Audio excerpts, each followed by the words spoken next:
folks. It is the Tim Conway Jr. Show live at 97.1 FM Talk. And what a privilege this is. This man has never been on our show for some reason or another. I guess we've never asked you, or you've never been in the area or whatever. But I've always been a big fan. I remember seeing you back at the Improv 1981, 82, and had sort of followed your career through Seinfeld and acting and the writing you've done. Ladies and gentlemen, Larry Miller is with us. Nice to see you, man. Hey, pal. Hey. And we're just talking. He was telling me something that was, it's so profound. But in Los Angeles, after a certain hour, man. We're just saying it's so relaxing to be in the studio here. Right. Because all radio stations are like the man from Uncle headquarters. It's all, you have to go through 3 doors, and it's very, very strong security. But once you get in there, you feel completely safe. Right. But Los Angeles, as a city, is at nighttime instantly creepy. The same neighborhood you've been around 3,500 times, at night, well, there's no one there. It's like the day the earth stood still. Right. And you think, I've got to write on Hauser now. I can't do that. Oh, this is horrible. Oh, where's it going to go? You're in the parking lot, right. And everything seems like a shadow at the corner of your eyes. So what happens? You get raped. And, everyone's going to get shot. And there's no one there. And then once you get inside, it's fantastic. Yeah, you have a soda, sit down and chat. Yeah, enjoy yourself. Yeah. We used to be up at, the old station used to be at 3580 Wilshire, which is on the corner of Normandy and Wilshire. Now, during the day, executives are in the building, they're selling insurance, or, the Social Security, was in the building. Everybody was, professional and great during the day.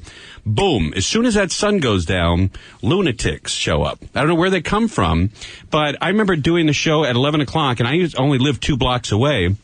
I'd take my briefcase, and I'd literally run home, hoping not to get, murdered or robbed. I do know. Yeah. And, I've got one for you.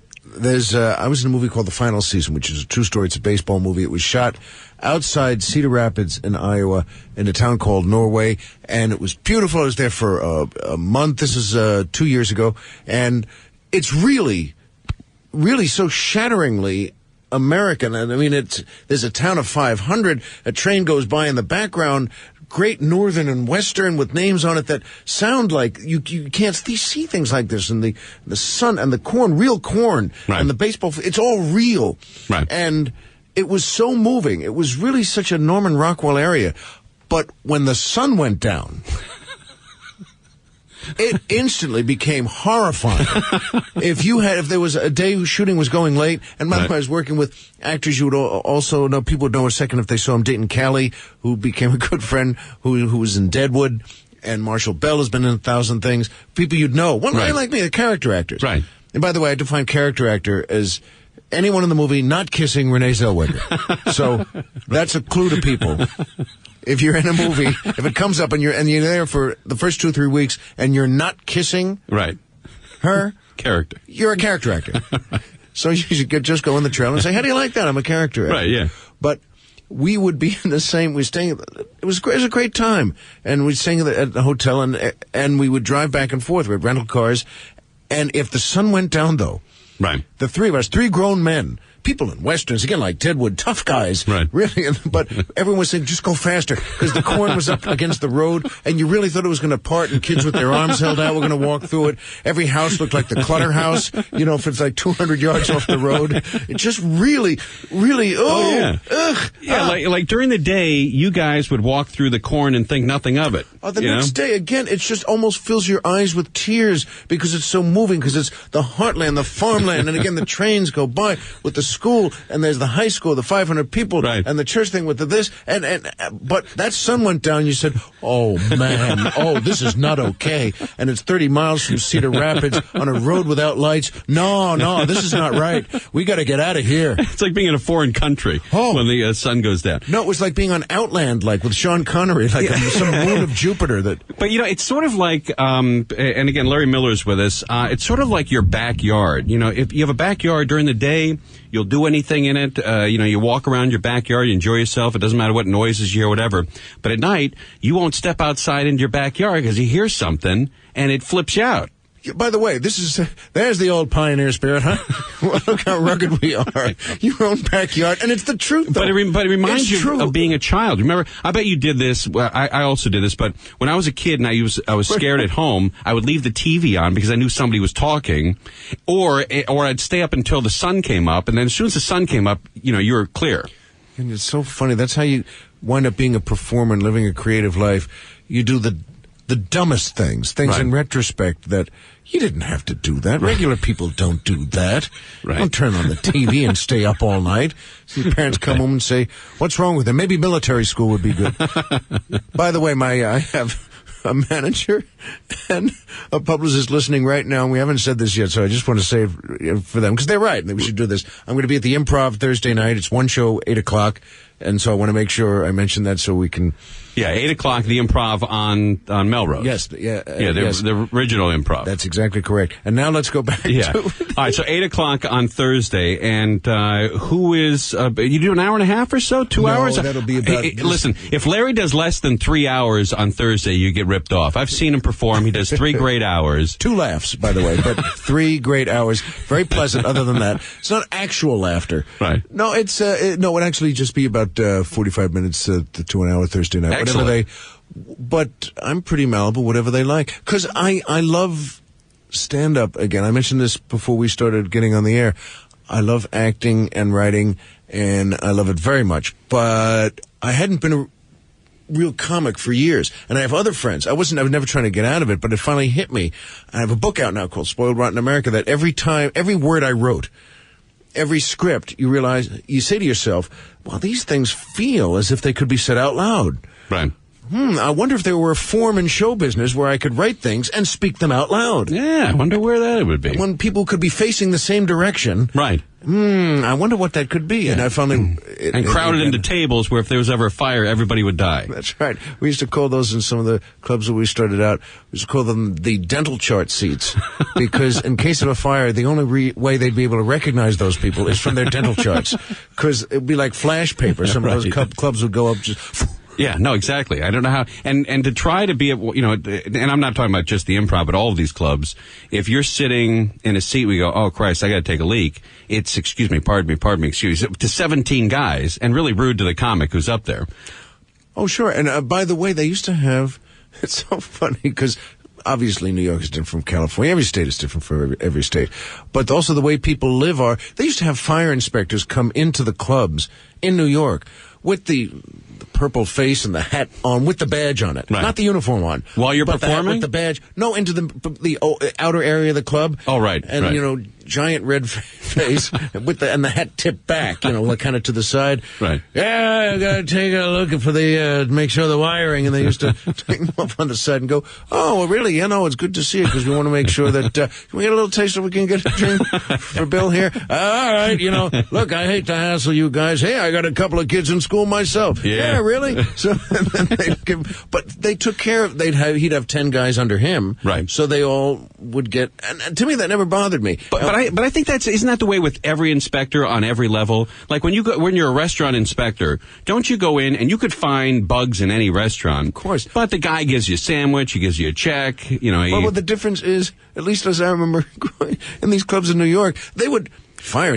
put chairs on the stage if they could. You remember you were talking about now that the tables are like from Casablanca, they're tiny little tables, and they would sell every inch of that place, right, which would go up again in case if someone coughed too loud, right, it would spontaneously combust. And here, though, and everybody was kind of getting along. Sure, we'll give you. Every place was a little dangerous, but they were in good shape. But the first time I started working then here in Southern California, and nice clubs too, and the inspectors would come in and they weren't kidding around. And if there was one extra person on a Saturday night, and there was like 286 people instead of 285, and they count, they would say, show's over. That's it. And yeah, they're really strict out here, man. Listen, I'm sorry, they really weren't trying to do anything. Right. And they said, hey, buddy, show's over. Oh, I see. It's just, those just faces looking right back at you going, you're kind of kidding, right? No. Well, we have people working here. Show's over. Oh, okay. Show's over. Everybody's out for the night. You know, Yeah, but I mean, I've heard there was legendary stories of, you know, when you're back in New York in the 50s, 60s, 70s, you get pulled over by a cop. You know, you used to take a paperclip on your license and paperclip $100 bill behind your license, show them your license. The license would come back without the $100 bill, and you'd say, you know, have a good day. You try that out here in L.A., and they'll hog tie you and beat you to death. And that's by the way, that's by way of saying thank you. Right. But do you know what? You just reminded me of this. Wallace, who's a friend of the comic, George Wallace is a great comic, you may know, and he told me, I can't do things like that, see. I can't. Oh, I've never been able there. to. Yeah. I can't. I couldn't be a poker player. I can't. I have no way of performing in real life. I can't be an actor or a comic in real life. I have no sense of irony. I have never known when I'm being teased. Friends, for years, other comics would say something, and I'd say, that sounds familiar. What is that? It's your act, you idiot. You're a moron. You've said it 3,300 times. And Wallace said to me once, so this is when we were all flying around a lot, as you said, in the 80s when people started being work on the road a lot. Right. And he said, so in those days, you could fly. He said to fly first class if you want to upgrade to first class, instead of using the stickers they all had, so it would be like an extra $60 or $80 or something. Right. He said, what you do is, when they call the flight, or before they call the flight, go up to the guy as he's standing there at the little counter, and you hand him your ticket, but put a $20 or a $50 bill in there with the ticket. Right. And just say to him, excuse me, I'm just wondering, do you have any first class, any extra first class? Right. Now, Wallace could sell anything. What's the old saying? He could sell shoe polish in a nudist camp. This guy could do anything. Right. We used to call him the host of life.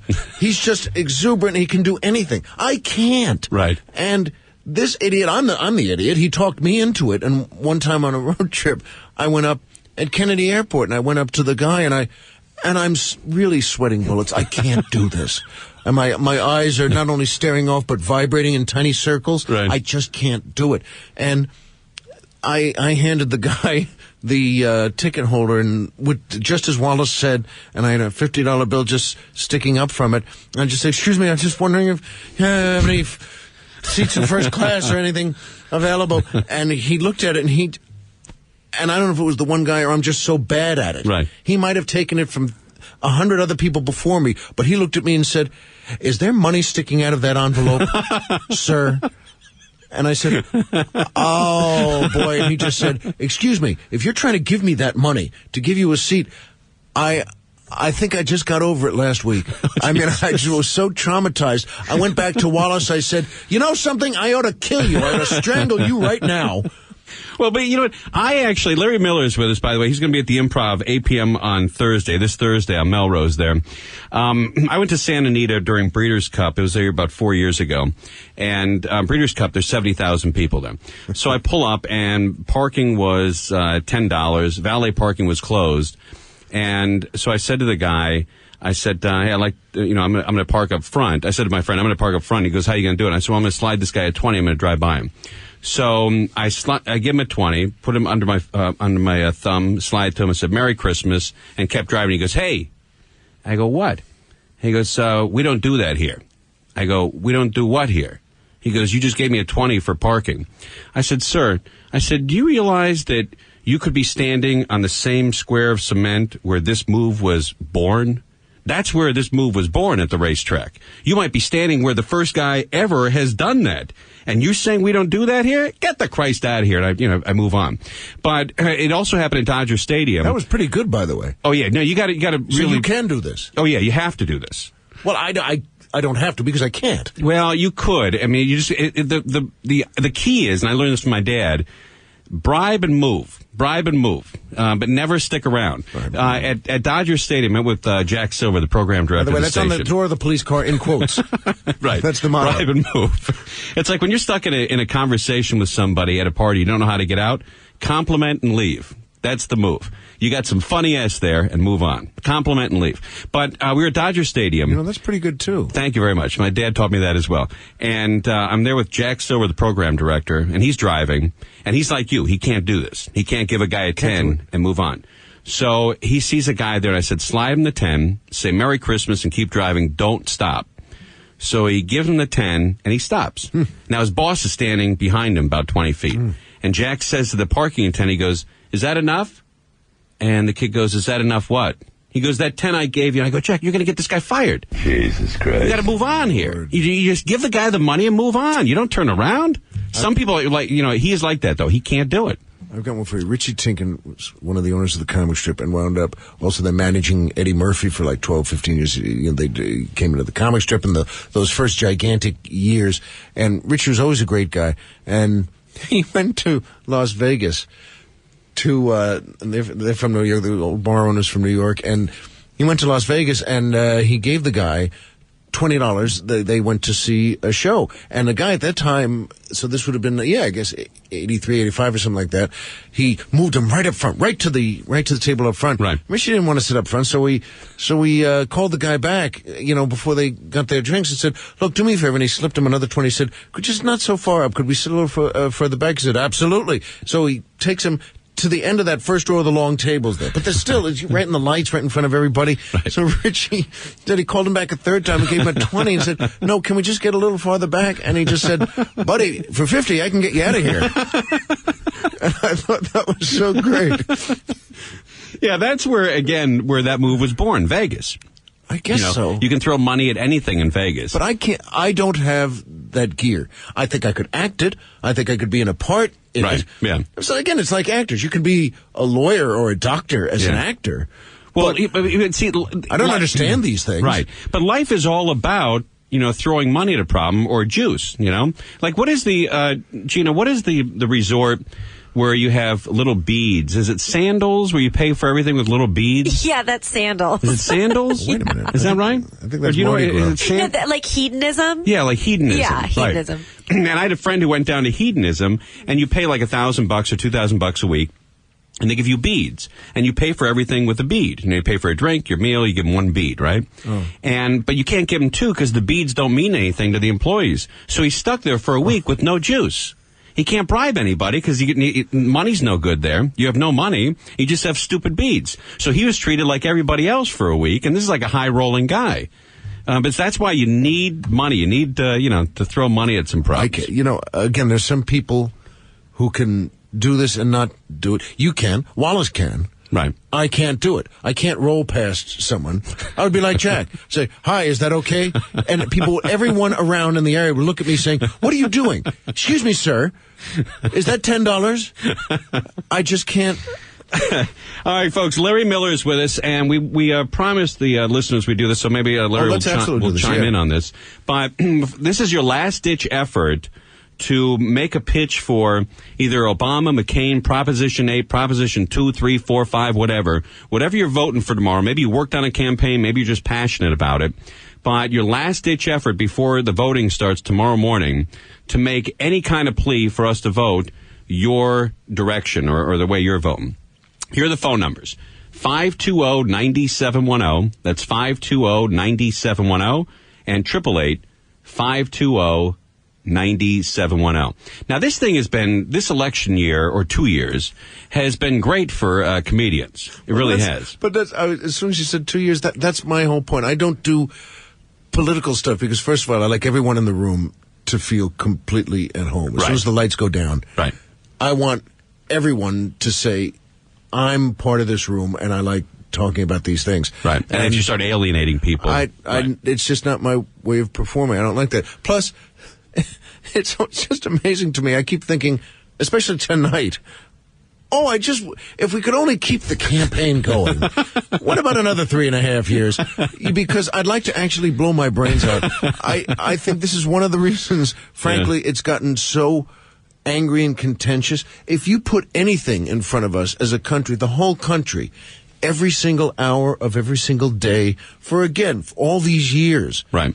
I mean, if there's one thing we can be certain of, on Wednesday morning, Wednesday the 5th, right. the day after the election, right. It'll be the start of the next campaign. Oh, exactly, right. And for 2012, and you want to say, have we lost our minds if they had done none of this? Right. Because it's not just a cottage industry, it's an industry. People have to move to Iowa for 2.5 years and shake hands with everyone and go to every living room. Right. And you want to say, you know what, we could have done this in a month.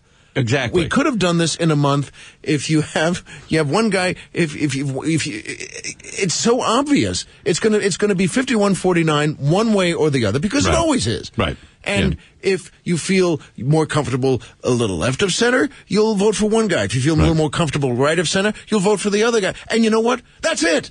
We don't have to do this. We can go back to arguing about the important stuff like Little League.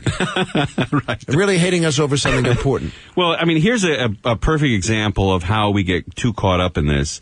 Barack Obama hired a really powerful, aggressive, successful campaign manager in the state of Nevada. And his name is Terrence Tolbert. And he's 44 years old. So he's, and he's a young man, because anybody younger than me is a young man. He's 44 years old. He's got Barack Obama in the state of Nevada, which outside of Vegas and Reno and Tahoe is gun-toting, white, crazy people who live in the desert. And he's got this state at 51-44 for Obama. And he gets up today, he's got the news, all the stories are coming out, bang, has a heart attack and dies. So this guy who's fought for Obama for the last 2 years in Nevada, sent out to Nevada specifically to run his campaign, died of a massive heart attack this morning. 44 years old. And that's just horrifying. Yeah, but that's how, these people are way too into this. Nobody at 44 should be dying of a massive heart attack. But it seems like that's happening more and more. If you're in Las Vegas and you're going to die of a heart attack, it more or less has to be with a hooker, doesn't it? Yeah, either a hooker or it's got to be you have your life savings or the family savings on the line. That's right. Or you just blow it. And you just, all right, then pass out.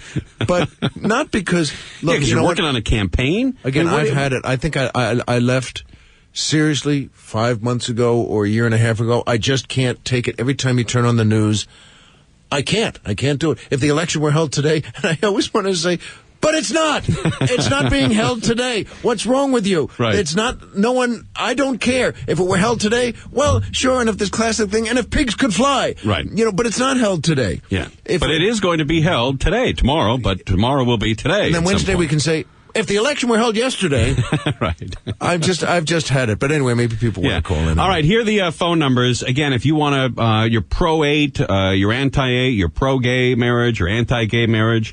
Perhaps you love Obama and you hate McCain, or vice versa. Maybe you love Sarah Palin and hate Joe Biden.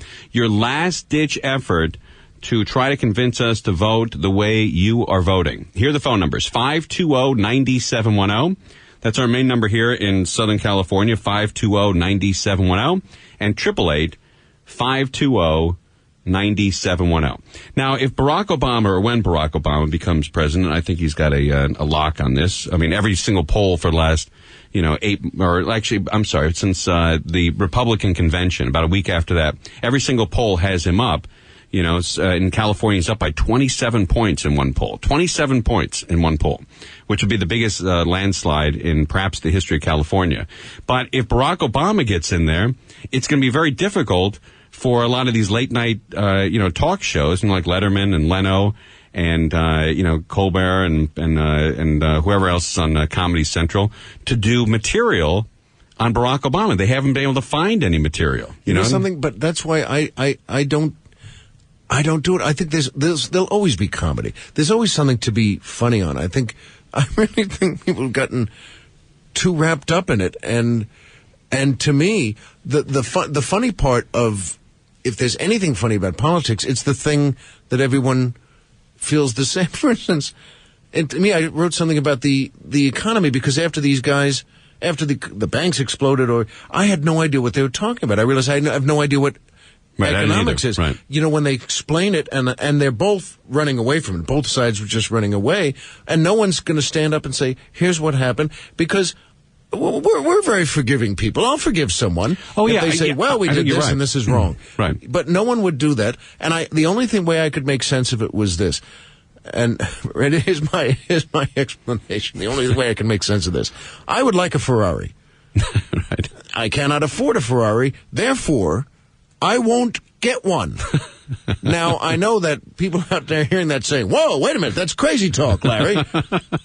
Well, let's just take it again. Right. In parts, I would like a Ferrari. Right. I cannot afford a Ferrari. Therefore, and here comes the crazy part, I won't get one. As near as I can figure it, in Washington they say, we would like a Ferrari, we cannot afford a Ferrari, therefore we'll take the red one. Right, exactly. In fact, we'll take 535 of them. That would be really neat. And there was a lot of incentive for people to do that exact thing with these low-interest mortgage rates. And do you remember back in 2002, 2003, up until, I think, early 2005, where they give a loan to anybody for a house? You know, if you walked in, you didn't have to state income, they didn't check your credit. They just give you a loan for a house. And a lot of these people who didn't have the money to buy a house bought a house. And now that's going away. Eventually, someone is going to want you to. Now, this is an antique thought, but is going to want you to pay for it. Right. But I have no patience. Well, it's like there's a reason why when you're on welfare, you can't use your welfare certificates or your welfare, I don't know what they call them, vouchers. You can't use those for cigarettes and beer because those are reserved for people who are working. I just think that I give dough to anybody, someone outside the 7-Eleven because of that reason, though. I'll say, I don't care if they're going to buy cigarettes or beer for you. Yeah, I don't either. I think, you know what? I'm doing fine, and you know what? If you want a 6-pack of beer, go ahead. That's fine. If that's going to, make you relax, have a nice afternoon, good. Go ahead. Instead of, no, I'll buy you a sandwich. But no pints of brandy for you. No, if the guy wants a pint of brandy, let him get a pint. Give him a couple of bucks and shut up. Well, I mean, of course. I mean, if you're on the streets, you want to be buzzed because, when you drink, the only reason to drink is to leave reality. And reality for homeless people sucks. So you want to be buzzed, either on, weed or a little coke, maybe a little, meth or some booze, to just relax for a couple hours. I know. I always love when people say, you're not helping him, and I always want to say, I think, well, I know that I'm not doing this to help him. I'm trying to help me. I want him to get out of the way so I can get in the store. I'm going to Ralph's here. I'll sign anything. Yes. Would you like to? Yes, absolutely. Here, Bill Johnson. Here, I'll sign that. Where do you live? Where do you want me to live? I don't care. Just get out of the way. I need some milk. Here's something that probably never happened. When a guy has one of those signs, I'm just hungry, I need some food, and you buy him a 6-pack, he's like, no. I'm really hungry. I don't think that's ever happened. That's all right, pal. You don't have to kid me. No, I'm just saying, just some Fritos is good. Yeah, I'm really buzzed already. I just need some food. I need some, no, I understand. I think you want a bottle of Jameson's. No, I don't. I would just, maybe a cheese sandwich. No. Here's some cherry brandy. Yeah, argue with the guy. Now, do you, I'll do this, and it comes out of, the worst part of me, but I know there's a 7-Eleven in the Valley that there's always 2 or 3 homeless guys that I got to try to fight through to get in. And you've got to always, you feel like an a-hole because the guy says, you got a quarter on you. And you pull up in a nice car, and obviously you got a quarter on you. And you got to tell him no without sounding like an a-hole, So you got a quarter on you. Maybe on the way out. That's always everybody's move. That's so often. Then you go in and say, "Excuse me, is there a window in the bathroom?" I want to climb out. I'd rather land on a dumpster than have to walk past that guy. Right. Give him 2 bits. Excuse me, do you have a quarter? Yeah, can I just stay here overnight or stay here until that guy leaves? All right, we got to take a break here. Larry Miller is with us. If you'd like to see him live, and it's a great show, Thursday, 8 p.m. at the Improv. Thursday, 8 p.m. at the Improv. And that is on Melrose, just a little bit east of La Cienega. It's a great club. Bud Friedman's still there? He still owns that place, huh? He's around. He and Mark Lano used to own it, and it's owned by Bud. But Bud is a constant, and so is Mark. They're really a fixture. They'll always be part of Improv lore. Yeah. Even though they may have sold it off and they're off water skiing now. Yeah, I ran into Bud Friedman about 4 or 5 months ago, and every time I run into him, he says, "Hey," he goes, "Didn't I give you great advice back in 1980?" And I said, "Yes, you did, Bud." And his advice to me was, never do stand-up, young man. Jesus Christ. All right, Larry Miller is with us. It is the Tim Conway Jr. Show live at 97.1 FM. It's so sad living at home, far from the city, and the midnight road is so bad. Going to school, so far from me, and the day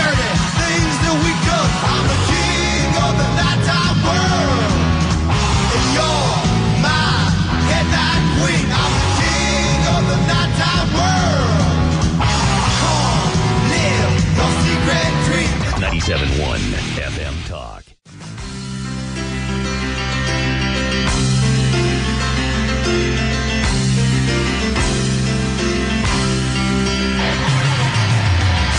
All right, welcome back, everybody. It is the Tim Conway Jr. Show live at 97.1 FM Talk.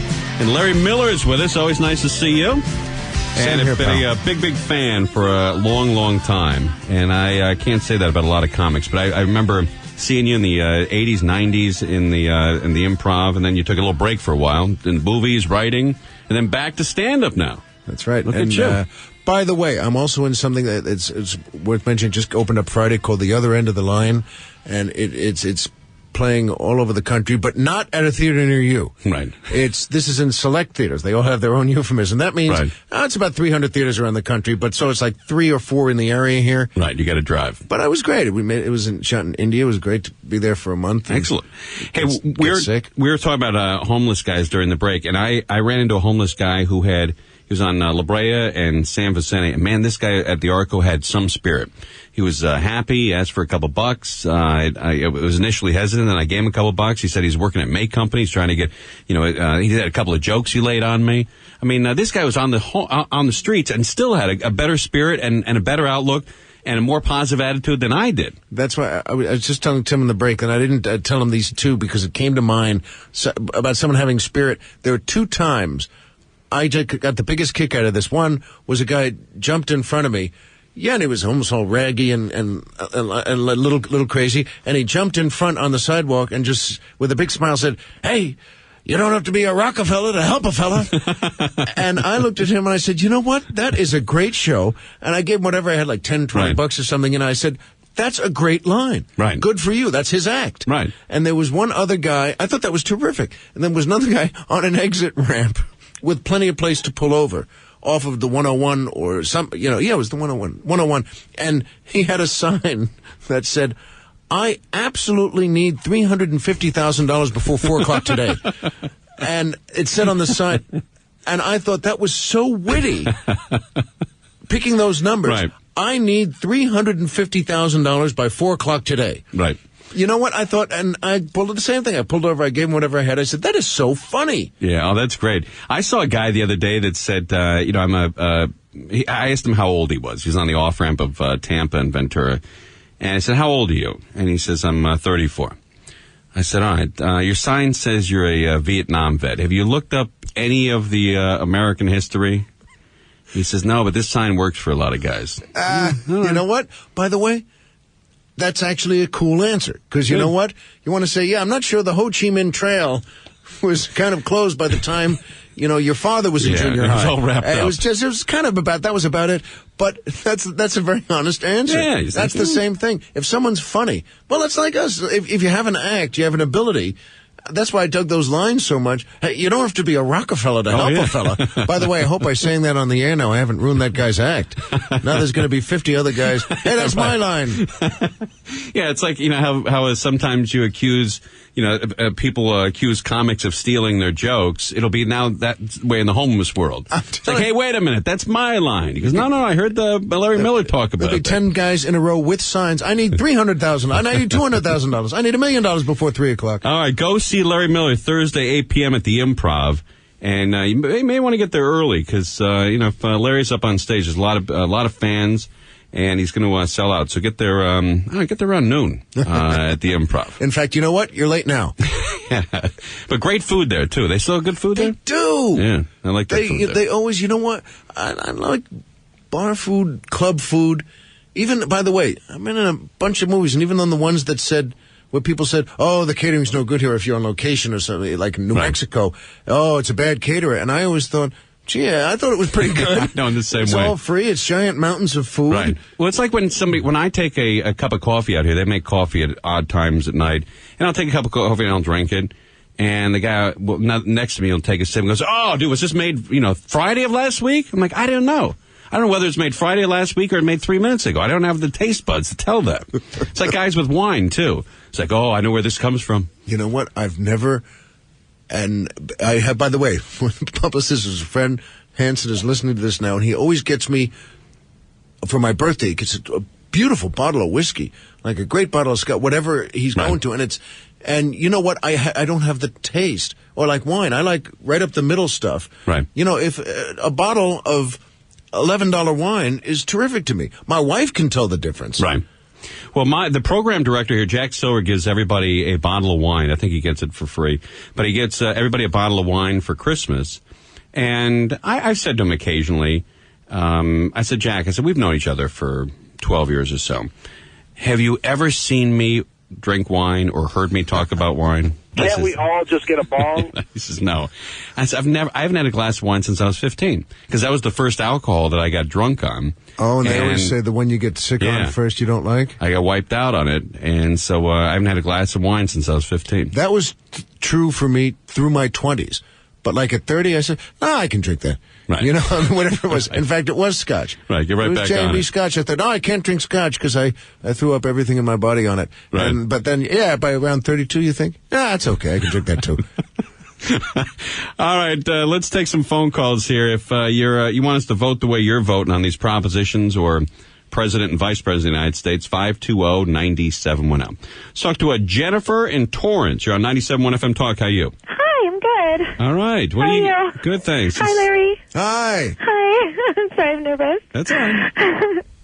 What do you got going? I just wanted to tell everyone, please, please, please vote no on Prop 8. If you don't, you're a total freaking idiot. I think that you should be, maybe dragged out into the street and executed. Wow. Seems a little if you harsh. vote yes, because I think you're just stupid, and you should vote no on Prop 8.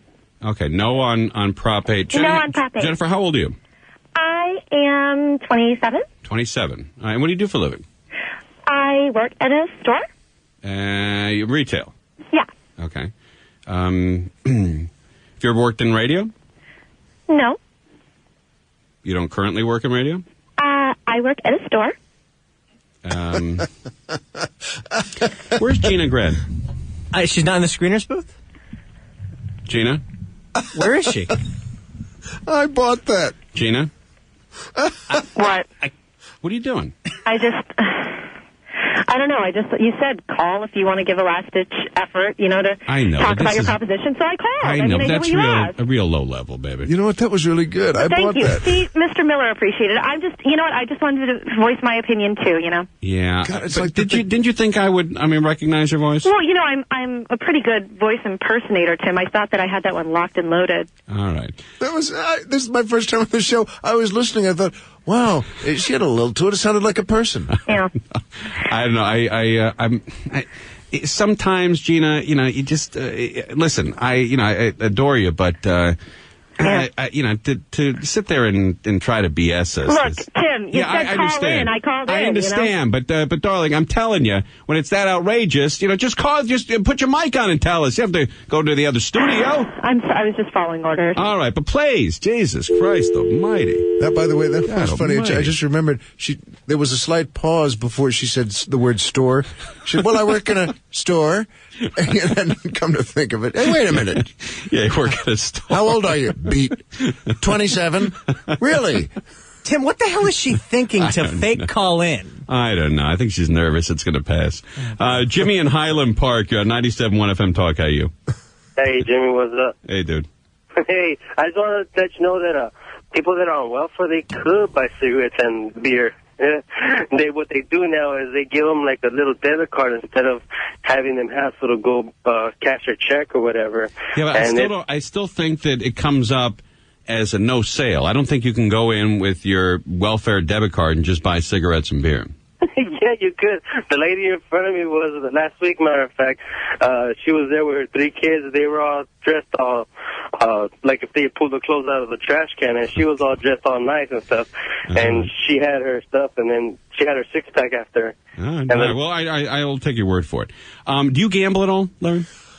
No, it's still just a crazy dream. Yeah. I'd like to. I'm not that. When I've worked in Las Vegas or I go down, I'll always go to a crap table and play a little bit, but I don't really. I have nothing against it, but I just don't really get it. Once I was working at an Indian casino, and I figured, well, I'm in the casino. It was after the show, right? And I figured, well, I might as well. It's a casino, so I went to a blackjack table. and you can lose like $50 in Instantly. Yeah, like 40 seconds. Right. Like a half a minute, you just suddenly, and they're so fast. And I lost $50, like $5 a hand. And I'm not cheap. I spend money on anything. I throw away everything I have. But after the $50, I just looked at the dealer and I just said to myself, well, congratulations, Dr. IQ. You've done it again. That could have been a dinner. Oh, yeah, right. That's you start $50. doing that math, right. And what have I done? Right. What have I felt now? Right. What have I just accomplished? Now, I know people want to spend 10 hours there. Oh, yeah. Or at the slot machines, you Right. know. And look, good luck, congratulations. But I would, if it doesn't involve drinking or like an old movie channel, in a hotel, past that, I mean, I'm either performing or I'm, turning on the TV. Excellent. Speaking of, ordering movies or watching movies and drinking, Ray Romano said so. You're friends with Ray Romano, right? Yeah. He said something I heard on the radio the other day. He said he was he had 2 kids or 3 kids. I guess he's got triplets or twins or whatever. And he said he was in New York for the first time and alone. And he said, well, I'm going to watch the adult movie channel. And he says, wow, look at that. You can buy a whole 24-hour block of them for $18 or so. So he hits, I'll buy the block of porn, and that blocked his porn. So now he's got to call the front desk to unblock it, and so he calls the front desk, and the lady says, yes, Mr. Romano, can we help you? It's just... He's like, no, I'm okay. No, everything's fine. Just wanted to say what a nice place you have. That's gotta be the worst.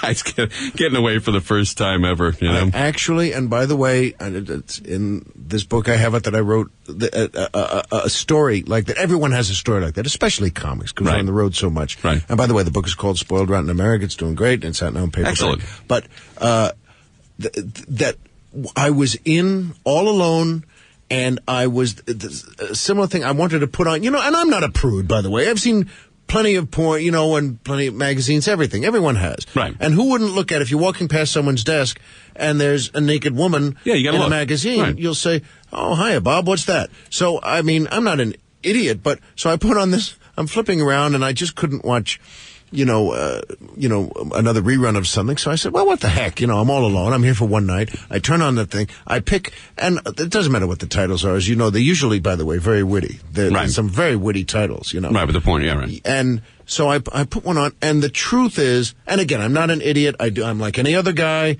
I'm a human. But, so after you're just watching, and all I could, like 4 minutes, 6 minutes, whatever it is, and I just felt so bad for the people on the screen. I was so embarrassed, and I said, you know what, that's it, I'll turn it off. And because I was there only one night, the next day when I checked out, and the woman behind the desk was a young girl, like a college student, she said something nice to me. I said, oh, that's awfully nice, thanks. But because I'm only there one night, the room and the tax and the food was paid for by someone. They never put the name of anything on there, but it might have screamed. You might as well have screamed. There's only one item in the middle of the paper, and it said, in-room entertainment, $13.99. Now, there's nothing in a hotel that costs $13.99 except porn. It can't be anything else. A regular movie is $8.99. It's like some sort of Planck's constant of porn. It's $13.99 wherever you go. It can't be anything else. And she looked at it when she handed it to me, and she knew. Right. And I knew. And I started to actually say, I felt bad for them, and I turned it right off. But I couldn't. And after saying something nice, whatever the compliment was, and she looked at me, and I said, I'm so sorry. And I just left. I was just mortified. Well, even like, in 2008, when you go buy condoms, you still do that shuffle to the register and try to find an old man at the register. You want to find a young woman sitting there because you're not going to buy them. I mean, we go back to, junior high when it comes to crap like that. There's I just say this quick, there's an old joke. This is not my joke, by the way, but it's a wonderful American observation, and I wish I knew who to credit on this, but it's not mine, that years ago, the joke went that you'd go into a drugstore and just say, yeah, give me a pack of cigarettes and some condoms. And that today you walk in and say, yeah, give me some condoms and some cigarettes. Right. All right, Larry Miller is with us, folks. Buy the book, Spoiled Rotten America, and the outrages of everyday life on hardcover on Amazon. Go buy the book, and also go see Larry Miller Thursday, 8 p.m. at the Improv on Melrose. Thursday, 8 p.m. at the Improv Melrose. Anyway, thanks for coming by. Pal, Larry it's a Miller, pleasure. please come back Glad we as just- often as you can. You've got a deal. This is fun. Excellent. All right, this is the Tim Conway Jr. Show. John and Jeff coming up next. We're live on 97.1 FM Talk. Turn your radios on. I'll appear right there. Yes, I will. 97.1 FM Talk.